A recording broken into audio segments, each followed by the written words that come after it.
Bro, call me a prime the way I rib on your insides. Hey everybody, what's up? Welcome back to the Game Skates. Today, and only today, we are here, that's right, to talk about Sonic Prime. All right, I've had a few days now, I've seen the episodes, I've rewind a little bit to see what's popping, what I missed and stuff, and I'm ready to sort of give my overall thoughts on this show. This won't be a spoiler talk. I'm going to keep it as spoiler free as I possibly can. I'm going to be doing a mega discussion probably in the next few days or a week where I go into like every little detail and every little spoiler for every episode, but for now we're gonna keep it surface level. I'm gonna give you my thoughts on everything and all that jazz. By the way, Netflix is a bitch about showing footage for this, so keep in mind you're just gonna be seeing a lot of me for this video. I assume you love Sonic and you're gonna know your shit anyways. Now let's start with the most obvious question, which is, Fidel, what do you think about Sonic Prime? 8 episodes in, the series isn't done. It very much clearly ends on like, there's supposed to be an episode 9 right away, but what did I think right away? And let me tell you, I love this show. I think it is very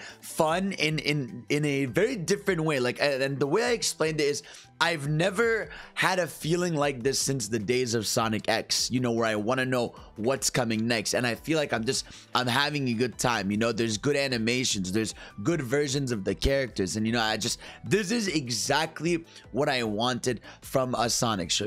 Would I have preferred like an actual, an anime, like a Sonic, like this, but like Sonic X styled in a way, I feel like that would be a perfect marriage of both worlds. If you took the Sonic X anime style, but you fused it with the more focus on characters here, because Sonic X has the whole issue where it focuses a lot on the human characters instead of the main cast sometimes. But yeah, this sort of felt like a perfect mix made in heaven. But what Sonic Prime does really well is it just focuses on the cast. It is a pure focus on the cast. It focuses on the action, characterization. That's sort of what I really love. Even if there's fluff at times, or there's moments where things are a little slow paced, I think the middle episodes are a little slow paced. That's the forest area they go to, because no spoilers, they've been putting in all the marketing. This batch of episodes goes to 3 areas, right? Which is, that city, that sort of destroyed version of the main Green Hill Zone. You have the pirate area, and you have the what's it called? You also have a caveman area. Was it a caveman area? Yeah, no, it is a caveman area. And you have the main Green Hill Zone, but that's not really going on too much in here. But yeah, it focuses on these 3 areas and 3 variants of the characters, and they'll offer something unique, and I'm gonna get to that when I get to that. But generally, like, what I thought from starting Face was just like, I want more, and that to me is a sign you made a great show. If I ended that episode, be like, I need to know what's next. You did a good job. Now we got to talk about the most important thing here is Sonic himself. I'd argue Sonic is obviously the most important part of anything. How is Sonic portrayed? It's very rare we get a new voice for Sonic. Obviously we got movie Sonic now. We got what's called Roger Craig Smith for Game Sonic. And now we have Prime Sonic for this series. And let's talk about Devin Mack, his performance, how Sonic is portrayed a little bit. First of all, I want to give a big shout out. Devin Mack, you put your heart into this, man. I can see, I can hear how much fun you are having voicing this character, man. And to me, that is such a good sign, because Sonic is a very expressive character, and to nail that voice it's funny with Sonic. It's like, I feel like it's a very easy voice to nail in a lot of ways, which is why there's been so many different voice actors for Sonic. There's a lot of ways you can voice this character and give it life. But Devin Mack's performance of Sonic here is just so well done. It's so hyperactive. He's very different here. So obviously, let's talk about a bit of the characterization of him, because Sonic to me definitely feels younger here. I would say this comes off as a very, teenage Sonic, right? Like, I'd say maybe, I don't know, maybe 15, 16 years old, right? Where he just goes headfirst into everything. He's a bit stupid, sometimes, like, he makes a lot of mistakes. He gets his ass beat a lot. Obviously, this is a Sonic that's trained and done this a lot, but you can tell he's still a kid. And I think that's a big part of it. Is you can tell he's definitely young. He definitely makes mistakes, but he's so full of life and energized, and that's something I really appreciate as someone who loves energy and all that stuff. And what I like is, I can tell right away it's very distinct. I feel like when it comes to video games, Sonic, especially right now, with Frontiers, we have a Sonic that's a bit more serious. Obviously we saw how he was in Frontiers, but he cracks jokes. He's more of a joke cracker and a bit of a sarcastic person. This Sonic isn't really sarcastic. He is more just, very energetic, just goes headfirst into everything, thinks about what he's got to do for his friends. And this is a very friend-oriented Sonic. Now, Sonic is always like that, but he always is just going to do what's right to save his friends, even if he's not necessarily, thinking about them all the time, which is a big part of the story, right? I remember when the synopsis for the show started and came out, where they were saying that, you know, the story was gonna be about self-discovery and redemption for Sonic. And the more you go through the series, the more you realize, you know, how Sonic took a lot of what he had for granted. Again, I don't want to get too much into spoilers, but you can definitely see how the character of Sonic is evolving in this show, you know. But I gotta say, like I said, for me, Sonic here, very well done, very well animated. They nailed showing off his moves, his style, his action, everything. Again, a bit of an idiot sometimes, you know, the way he reacts to things or gets beaten up very easily, but for the most part, high action, smart character, very cool. You know, he's got his energy, his spark, and all that stuff. And that's all I ask for Sonic, is give me a character that's confident, energized, and even if he fumbles the bag, he gets back up at the end of the day and saves the people. Now, obviously, we got to talk about the cast. This, again, goes back to a more focused cast, which is what we've been seeing lately. You know, we saw in movie Sonic, you know, where we have the trio now. We saw it with Sonic Frontiers, where it was mainly the trio and Sage. But yeah, here you also have that. So the main characters, obviously, you got Sonic, Knuckles, Rouge now actually, funnily enough, and Tails and Amy. And what's cool is, you know, each world has a variant of these characters. And I gotta say, first of all, really well voice acted. I really think they did a good job with the voice acting of all these characters. They feel like unique interpretations of the characters, but they feel, you know, close to home. And I think in general, that's how I gotta say about all the voice acting in general, is I felt like they did a really good job, man, of variations of these characters, but still feeling like it's them. You know, at first I had a problem, especially as much as I love Devin Mack, I felt like the body didn't match the voice too much, you know, for Sonic versus, you know, what I was hearing coming out of him. But I got more used to it. I think that's just normal, you know, that's just like you're hearing a voice you're used to in different tones. So hearing it like that worked out. But yeah, no, I'd say the cast overall really well done. And I think what they're trying to do, and we don't have the full context of the series yet, so we can't fully judge. They're trying to give each character sort of an arc. Now we obviously have Nine, who's a variation of Tails from, you know, the destroyed future. I'll call it bad. Let's call it the bad future. But it's called New York City, but I'm gonna call it the bad future. Where Tails is, you know, there his name is Nine, and he's been through it. You know, he is not the happy-go-lucky Tails we know. You know, he's a bit of an asshole, but he's still smart and knows what's up. So you have that variation of him, which I think was really cool and is one of the best characters so far, you know, because he's got a lot going to him, you know, and how much he's trying to understand between trying to help people but trying to help himself and going through it. Like, he's a really well done character. Amy, I think, really stands out in her variations. You got Rusty Rose, who's like the robot version of her you've all seen, and she is super fucking cool in that form. You know, she's menacing. She, you know, she makes a lot of, you know, the typical sort of computer jokes she has, you know, because she's basically a robot, but she's really cool, very menacing when she's around. And I really love that version of Amy. Very well done. Also, in the middle of the series, there's a part where they go to, you know, the jungle foresty area, and you get a variation of Amy there, and that Amy is super cool. I mean, there's a lot of focus on these characters, which is dope, you know. And so there's other versions of Tails, there's other versions of Knuckles. Pirate Knuckles, though, I gotta say,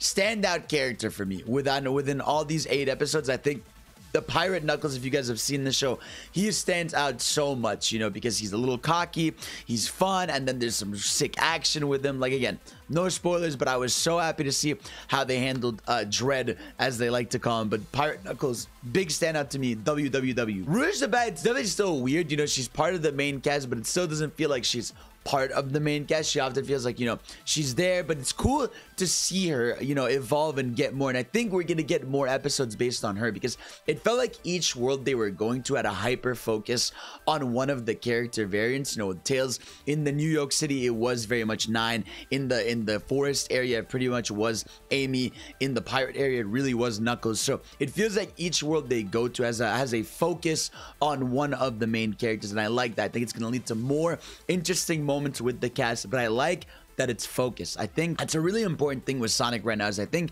focusing on the core cast is important, because we need them to be back to, you know, to normal, basically, you know, to how we expected them and how we love them, and then we can start slowly re-expanding to the extended universe of Sonic characters. So I'm very happy about what they're doing with all that shit. Oh yeah, by the way, Shadow, right? Shadow's not a character we get too much of, but I gotta say, I love this variation of Shadow. I love this interpretation of him. He's a little more, you know, he's a little more Vegeta-esque. That's the best way to compare it, is he feels a lot more like Vegeta, where he fights and has a rivalry, but he's pretty much not evil, and he does have some good back and forth. Now, I got a fanboy about the animations in this show, man. This show is so well animated. That's what stuck out the most to me. Like, shout out to Wildbrain, the studio, for their animation team. The way, like, you had some set pieces done with the camera work and even just cleverness. Like, one of the earliest fight scenes, again, I'm gonna keep it very spoiler light, but like, is like Sonic like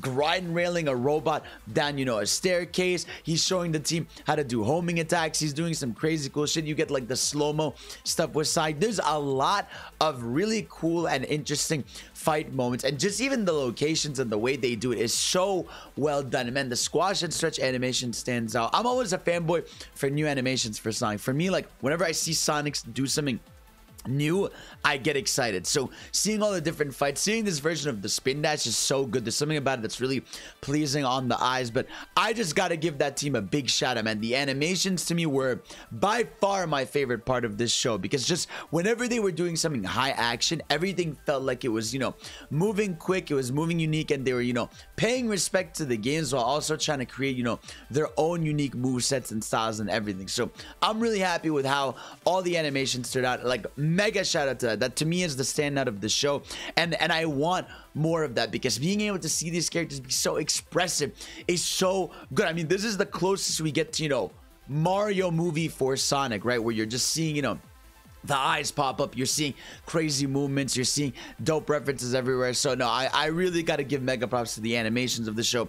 Really well done. Very, very happy about that. Now let's talk about the story. Again, I'm going to keep this spoiler free. I'm going to sort of give my general thoughts, because the synopsis of the show is you start in Greed Hill, Sonic and the gang are fighting, Sonic shatters this Shatterverse crystal or whatever it's called, and causes, you know, a dimensional rift and all that stuff. It's very clearly intentional that, you know, Sonic pretty much caused this, and you're seeing Sonic sort of understand that as he goes along the journey. And I want to say, like, I think the story so far is really great, because it's weird, right? It's a mix of lightheartedness, because it is still a kid's show, and you can tell sometimes, you know, the type of jokes they crack, or you know, the types of humor in terms of combat and stuff. But I think for the most part, it does a good job of appealing to, you know, the younger audience, while still having the older ones enjoy it. Because for me, I had fun with the story. It kept me intrigued. I think that's the best compliment I give it, right? Is it didn't have me on the edge of my seat,